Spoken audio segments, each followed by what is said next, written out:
Good afternoon, everybody, and thank you for joining us today. This is the Marine Industry Association of Palm Beach County's virtual webinar series. These are given every several weeks with very important information to share with our members. Today's discussion is going to be on business continuity in a pandemic world. A lot is happening nowadays, a lot going on with the pandemic that's impacting everybody. So we're going to talk about how you can prepare your business and maintain your business during these tough days. My name is Tom Serio. I am with MTS and Associates, and my little tagline on my cover slide is "Disasters don't wait for a plan." Okay, people have asked me time and again, when should I start planning? You should start planning yesterday. Okay, disasters don't wait. So we need to move on with this, and we need to make sure our members are thriving during this pandemic and moving on and forging ahead and preparing themselves so we're in a better position for when we get out of this situation. My credentials here, most of you know me as a member of the MIA PBC, as a freelance photographer and writer. And I enjoy doing that, and I do my photography in the marine industry. But most of you don't know that I spent 30 years in the disaster business as a practitioner, okay, including doing disaster recovery and business continuity planning for businesses, several businesses down here in Florida. Crisis management, managing an actual event, or I've done many events through my career. Incident response, being boots on the ground, understanding what is happening during a disaster. And I'm going to bring that experience to you today and talk more about this. All right, just a brief background. I headed up the Office Depot Global Business Continuity Program for 5 years. Office Depot at the time was based in Delray Beach. They are now in Boca Raton. When I came in, they basically had no program, and we built an international program to help them get through disasters all around the country and in Europe, most notably the 04-05 hurricane seasons. Whenever you see me, you see all the gray hair on my head. Half of those are from my kids, the other half is from going through those hurricane seasons.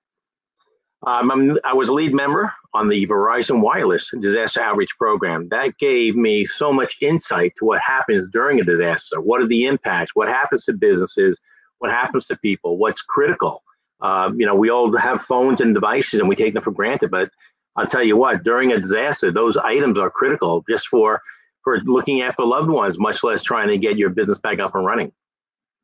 I held several positions when I lived up in New York. If you couldn't tell from this accent already, I am a New Yorker, so I'll give you a couple of how you doings today. I worked for a company called Cablevision on Long Island, Ascendant Corporation, which was a hospitality company that owned many hotels and rental car companies. And I spent 10 years at Publishers Clearinghouse. So if you don't learn anything else today, learn this. Real people do win the Publishers Clearinghouse contest. So if you ever get a piece of mail from them, you don't have to buy anything, but always send it back because real people do win. Of course, you have a better chance of getting hit by lightning twice in your lifetime than winning that contest, but nonetheless, real people do win. So let's talk about disasters a little bit, okay? We're going through a pandemic now. We've got this coronavirus or COVID-19 impacting us across the U.S. and across the globe, which is unprecedented. So what this is not is a dust and rubble disaster that we're so used to. It is not the hurricane. It is not the fire. It is not the tornado. It is not the flood. It is not this destruction that we're typically seeing in disaster situations. This is a pandemic situation, a health crisis situation. And let me just give you a little preface to that. We did plan for pandemics. When I was back in, I can't remember, I'm losing track of the years, 2009, 2012, whatever it was, when we had the bird flu and the H1N1 and things like that, we wrote plans for pandemics, okay? Here's the one thing we never planned for. We never planned for it to hit the entire country at the same time, okay? We always thought that, hey, if we have an issue in Florida, we'll be able to get supplies from Georgia or Alabama or things like that, or New York will be able to get them from New Jersey or somewhere else. Well, now everybody needs everything, all right? So the partnerships we created years ago just aren't happening today. The mutual aid agreements with the government and the states and things like that just aren't working today because everybody's holding on to whatever they have because they never had to deal with this before. We never really wrote that final chapter because we never really planned on experiencing this. So We all know what the COVID-19 is. It's an easily transmitted virus, and it can survive on surfaces. And you've heard this. You've been beat up with all this good information. One of the problems is that scientists still don't fully understand the signature of this virus. Okay, what is a real incubation period? Is it 5 days? Is it 14 days? Is it longer? Is it shorter? How is this community spread happening so much? What is a real mortality rate? I was listening to a doctor the other day, and she was like, well, we have a mortality number, then we apply everything to COVID-19, but the underlying health issues of people could be attributing themselves that to their demise, and it's not really a COVID issue, it's the underlying issue. So what are the real numbers? And everybody's throwing numbers out there, and I'm tired of listening to numbers. I don't believe the numbers really anymore. And to me, the hard number itself is not what's critical. To me, it's about the percentage. Right, how many got it? How many succumbed to it? How many survived it? Give me the percentage of that, okay? Because I can work better with percentages than the hard numbers. 2,000, 20,000, 200,000 doesn't make a difference when you're sitting at home, but 1%, 1.5%, 2%, that's a real number.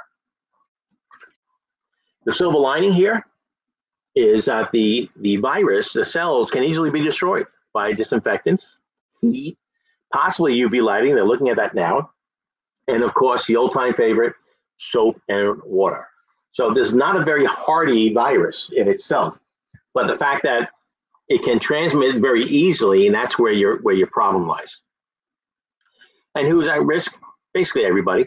And we've seen that now. In the beginning, we thought that the young people weren't at risk. Well, they are. Okay, they're catching it, they're dying from it. Okay, the impacts of society are very far-reaching. Okay. We've had a very intense response to the situation, but the other side of it is that when we do look at disasters, we look at initial response and then recovery, and long-term recovery. And the recovery on this is going to be very, very long. Recovery from the business side, from the financial side, from the stock market side, from personal awareness side, from personal finances. A lot of people right now are dipping into their savings or into their 401ks just to survive the daily now. So a lot of things are going to be coming out of this. A lot of blame is going to come out of this later on. All right, but we need to continue to follow the preventive steps that include social distancing and other things. Wearing masks now is, I think, is mandatory or almost mandatory in many areas. And use these devices properly. When I talk about PPEs, the gloves and masks, you see everybody in the stores now with a glove and a mask on. Well, to me, gloves are useless. Gloves are meant in hospital conditions to prevent cross-contamination. Well, people are out today wearing gloves, holding on to the basket of the grocery cart, and then reaching into their wallet, and then grabbing items and touching the things in their car with the same gloves on. The gloves do nothing. It's still spreading the disease, or the potential is there to spread. And also the mask.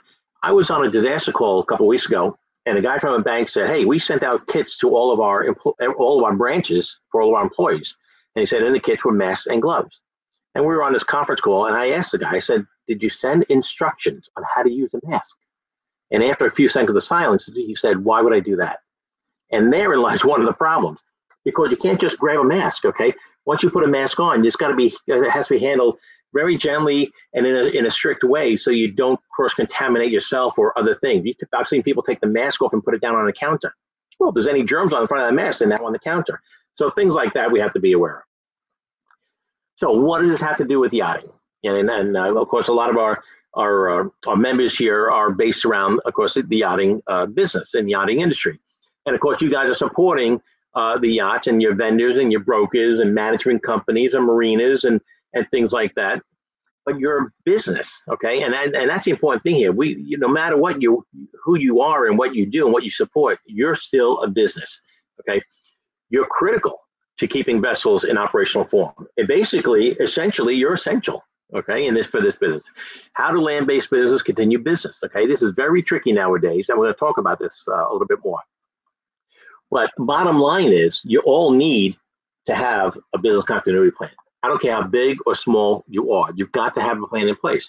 Large corporations have people that work on their staff that do this. They may have a plan that's 1,000 pages. That's okay, but you don't need a 1,000-page plan. You're a small business. Hey, a 5-page plan will work if that covers what your need is. Okay, so I don't go by the volume of paper you use up to put a plan together. I go by the fact that is it effective? Okay. And we need to start considering points for planning for the new normal. Okay. I have no idea what that's going to be, what it's going to look like. Everybody's saying it's not going to be the way it was. Okay. Be open to the change, but let's either plan for that change now or react to it when it happens. So I still talk to people in the industry. I'm still up and running with my photography business. I am still up and running with my disaster business. So I am still open for business. And a lot of people still are, okay? And there are companies that still have people working in offices, okay? And in the past few years, we've seen a big shift in corporate America where they have created open work areas, okay? Where it's, they've taken the walls down and, you come into an open desk area or you squat, we call squatting at work areas is you come in today and you sit at this desk and come in tomorrow and you may have to sit at another desk. Basically, everything you need is on your computer. And, they've lowered the walls on these cubes. Hey, all that stuff is off limits in a pandemic. We've got to stop that. We've got to go back and re-isolate. When the government talks about reopening the economy, I think you're going to see changes here, that the open work environment doesn't work in a pandemic situation. And they're going to have to start making those changes. You need to start thinking about making those changes. Why? Because you cannot go back to work and be part of the problem again and spreading the disease again, because not everybody's going to have it, and not everybody has been through it, and the virus will still continue to propagate. Right? Open work areas and social areas, water coolers, coffee areas, cafes, things like that are going to be off limits, okay? Or we're going to have to put strict parameters around it when we get back to work. Cubicles with no walls or low walls should be separated, okay? I've done work for call center operations. And when you go into these places, you got 100, 300, 500 people working at these 6x6 cubes. Well, when we did pandemic planning, our rule was you take out a person from every other cube. I don't want anybody sitting next to each other or across from each other.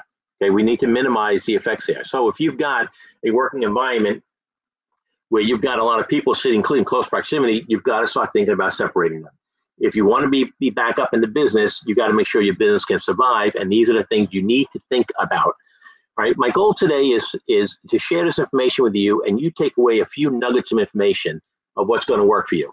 Okay, I don't have the answers for everything, neither do you, but I think we can share information and share ideas and get across. And some of these things may be, oh yeah, Tom said that, we should be thinking about this in order to get back up into business.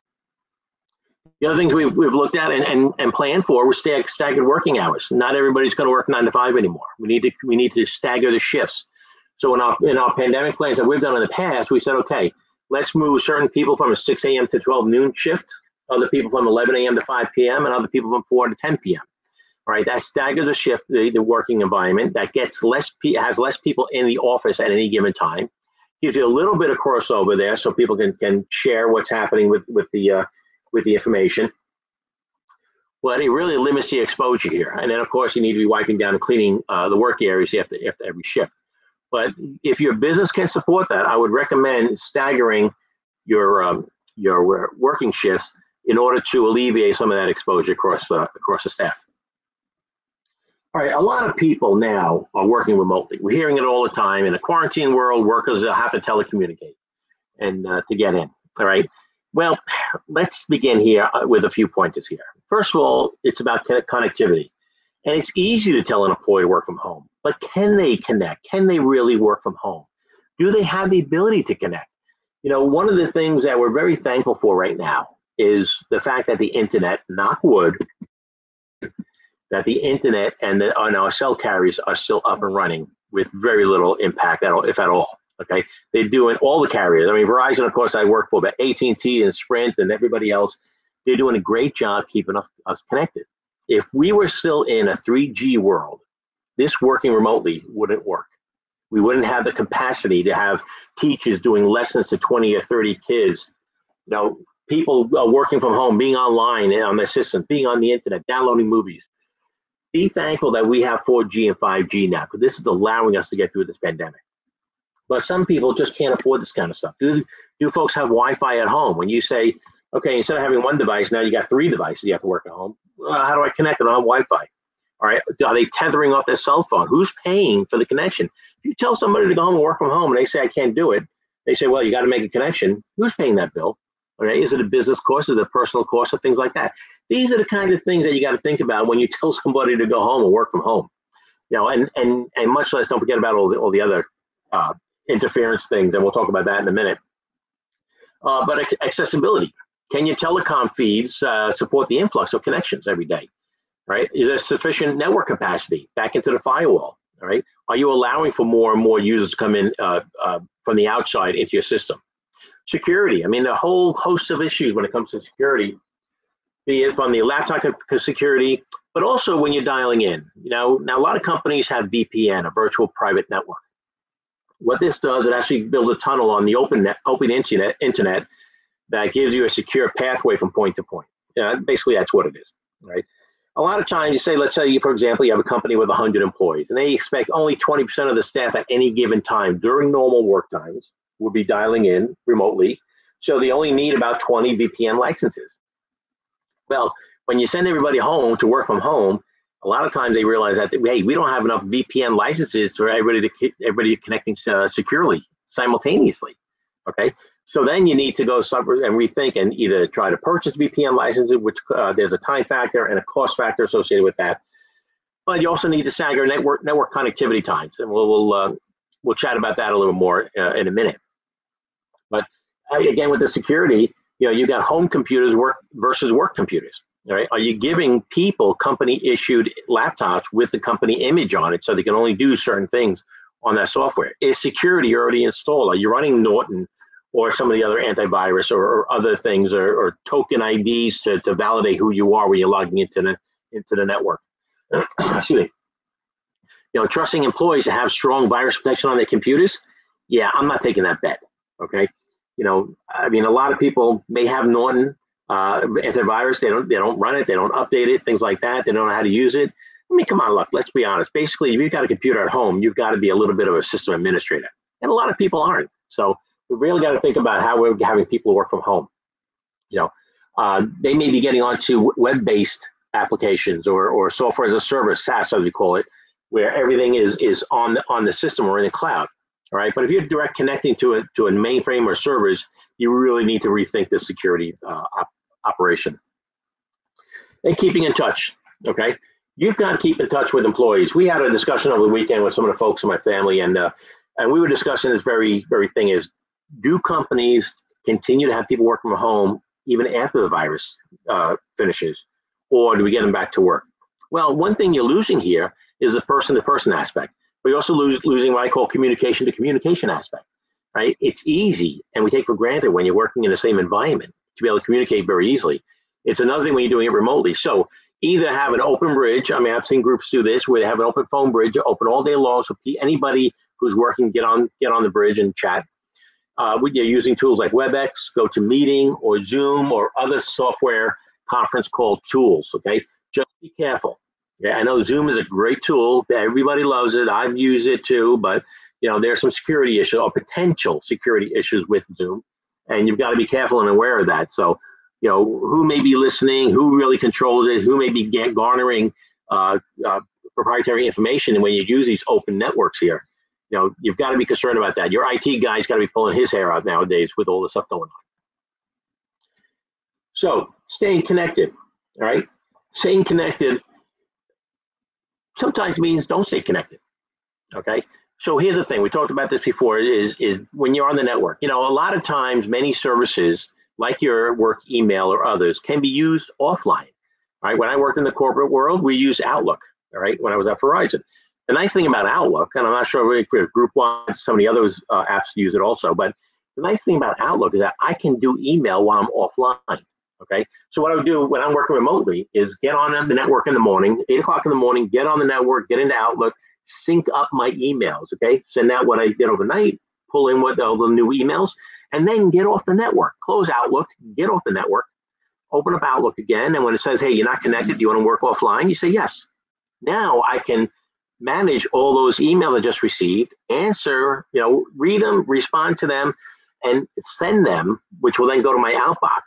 And then after a few hours, I can reconnect, sync up those emails. It'll send all those emails out, okay? And then pull in the new ones that I've received during that period, right? Because this way, then, we don't have to sit on the network all day long. We don't always have to be connected. This will give other people opportunities to get on the network while you're off. So you need to start thinking about this. The other thing is people have to understand when you're in a pandemic or other disaster situations, it is not business as usual. I know people who say, oh my God, I just got an email. I got to respond right now. Maybe not so much in a disaster. Okay. People will understand and will cut you slack when they see that you have, all right, he's going to take 2 hours, or the company rule says it can be up to 4 hours before somebody responds to an email. Right. If you need them much, quicker than that, call them. So set the parameters in your office. Say, look, you guys, if you send an email, there's up to 4 hours before you may get a response. And that's okay, as long as everybody knows the rules. With everybody sitting home and everybody's binging on Netflix and all kinds of cool shows and tigers and lions and bears, they want to download stuff. They want to download movies to their devices and download music to get them through this boring period. Well, we're seeing the shift in the non-peak hours. Non-peak hours have actually been pushed back later in the day. So basically, non-peak hours are 10 p.m. to 8 a.m., where you'll have more capacity, more bandwidth, and probably faster throughput if you do save your downloads for those non-peak periods from 10 p.m. to around 8 a.m., right?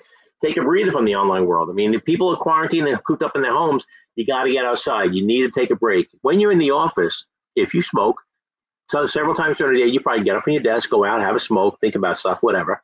You need to get away from your desk at home. You need to get away from the kids. You need to get away from your spouse. If you're in that working world, step away and just pull your thoughts back together, because you're getting distracted from all angles. Okay, be it the spouse, the kids, the screaming in the background, the pets, or whatever it may be. We got to get away, but make sure you continue to practice social distancing. And whenever you get up from the computer or do something different, make sure you wash your hands or clean up some other way. We've got to make sure that we keep this in check. So, working environment. So you working from home should resemble a work environment. You still have set times to work. You still need to be responsible for meetings and your calls and things like that.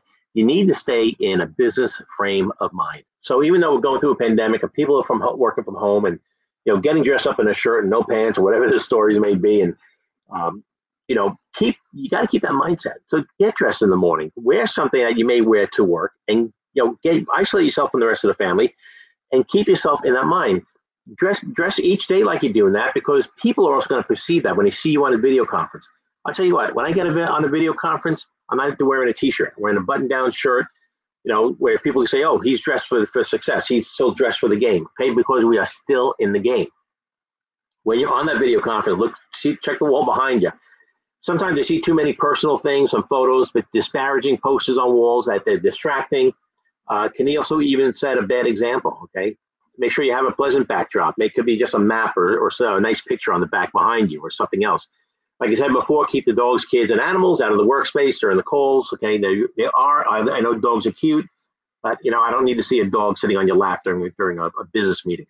Right, and minimize the background noise, such as house phones or other outside noises. Maybe the lawn guy next door is cutting the grass and you hear the lawnmower. Minimize that stuff, because it is distracting. And believe it or not, we're still trying to get a job done. Right? Stay up to date. Create a crisis team. You need to have people who are assigned to track information and the progress of the pandemic. Okay, you want to be able to share that information back to your team, so they don't spend a lot of time trying to find that information, because that's lost productivity. You also want to assign a key person. Okay, not the top person in the company. Okay, not the CEO, not the president of the country, to be the face of the event. I teach a crisis communications class, and one of the things we tell people is, if you have the top person being the spokesperson and they misspeak or say something that's not true, who's going to correct them? If Donald Trump says something that's not true, don't jump on me here, okay? But if he says something that's not true, who's going to correct them, okay? But if Pence says something that's not true or incorrect, well, then at least Trump can come out and say, no, Pence spoke, you didn't have the right information, here's the real facts, okay? So make sure you have the right person being the face of the company. Maintain a cash flow, okay, in case supplies are needed. Credit may not always be available, right? And cash flow is liquidity also. You're also realizing right now, which is very different from other disasters, that companies and retailers don't want to touch cash, all right, versus credit cards. So make sure you have liquidity available to you in some form. Understand your supply chain exposure, all right? Everything, this world, in the supply chain field with truckers and rail and everything else, everything is about just-in-time deliveries, okay? But a prolonged outage can impact the supply chain, which can essentially impact your business. If you're a company that supplies provisions yachts and you have certain goods that are hard to get, Well, a kink in our supply chain is going to impact your ability to have that item and impact your ability to sell that item to your customer. So you need to keep an eye on what's happening on the supply chain. Make sure your customers understand what's going on. Keep them in the loop. Communicate with them. Let them understand your situation. The other silver lining here is that everybody is going through this. So that everybody understands. If you turn around and say, hey, Joe, I can't get that part to you for another week. You know what? They may be a little ruffled about it, but they'll understand it because they know what's going on, right? Make it a positive engagement to offer support. Hey, we're here to help out. Hey, we're still in business. Hey, whatever you need, we're doing everything we can to support you. Reach out to us to let us know, because if they see you now and you're going to support them now, then they're going to be coming back later on. All right, become part of the solution. Offer support through community services, donate services, offer anecdotal releases from the stresses of living. You send some off-business nice things to your employees sometimes. Could be a fun video, and you're seeing a lot of it going over on Facebook and Instagram and stuff like that. Maybe some ideas for books or stuff like that. Give them that balance. Here's the problem: we are really skewing the work-life balance here. Okay, people working from home, home now becomes the office. Which where's that line in the sand? So you got to try to help them a little bit. Tell your employees, hey guys, after 6 p.m., I don't want to see you online. Go to your family, take care of your family. You've got to help these guys out so they come back and help you out later on. You need to reduce the anxiety. Okay, keep an eye on your employees. All right, they're your workforce. You need them. Monitor the situations and see which one's going to crack. As part of a disaster planning world, mental health is a big part, and we have to watch that. And not only is it about dealing with the situation, but now we've got this whole new world of dealing with people that pass away, and we can't be part of the grieving process. We can't be part of the funeral process or the graveside, whatever it is. And that is just eating away at people. Okay. And we have to watch out and watch the signs. Listen, let me be honest with you. There aren't enough mental health professionals in this world to monitor everybody. So it's part of our job. All right. So let's stay up to date with that. Let me just click the slide. My next slide here. Bear with me 1 second.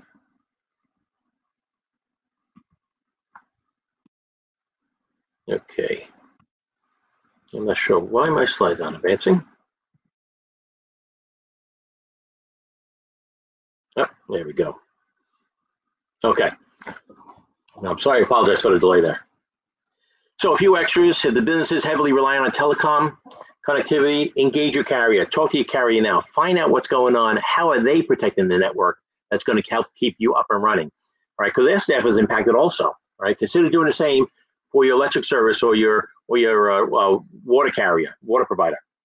All right, understand what they're doing. Here in Florida, FPL is doing a yeoman's job keeping everything up and running, but that's not true everywhere. There are some places. I've got a friend up in Toronto who says they are very concerned about the electrical, the power grid up there, and the susceptibility of it going down on regular times, much less during a situation.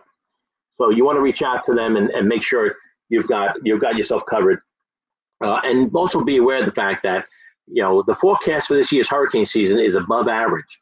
So we've got to be ready if we're still in pandemic mode and we've got a hurricane or other disaster coming our way.